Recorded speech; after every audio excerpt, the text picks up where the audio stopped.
අද මැයි මාස 12 වෙනි දින 2026. මහින්ද රාජපක්ෂ අද බන්ධනාගාර ගත වෙනවාද නැද්ද? ඔබේ අදහස දක්වන්න.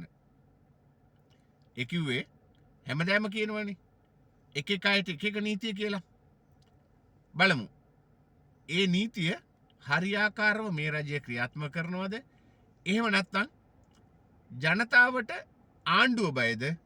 ආණ්ඩුව මේ විදිහට වැඩක් කරගෙන යන එක ඔයගොල්ලෝ අගය කරනවද? එහෙම නැත්නම් හෙලා දකින්නවද? සම්පූර්ණයෙන් ඔබේ අදහස් දක්වන්න පුළුවන්. හැබැයි හැමදාම අපි කියනවා විනීතව ඔබේ අදහස් දක්වන්න. ඒ අදහස් විනීතව දක්වන්න කවමදාකවත් තව කෙනෙකුට අසභ්‍ය වචන වලින් ආමන්ත්‍රණය කරන්නට අපි ඉඩ දෙන්නේ නැහැ. අසභ්‍ය වචනින් එන ඔබේ අදහස් අපි සම්පූර්ණයෙන්ම මකා දමනවා. ඒ මොකද ඕනෑම කෙනෙකුගේ ආත්ම ගරුත්වයක් තිබෙනවා.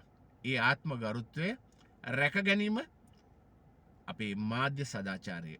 එම නිසා මේ ඉල්ලුම හොඳටම තියෙන අවස්ථාවක් තමයි බලමු මේ රජයෙන් මේකට මොකද්ද දෙන ප්‍රතිචාරය කියලා. මේ වෙන විට මහින්ද රාජපක්ෂයන්ගෙන් කට උත්තර ලැබමින් සිටිනවයි කියන පණිවිඩය අපට ලැබුණා.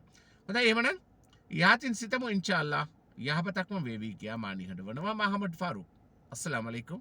අයිබෝවන්.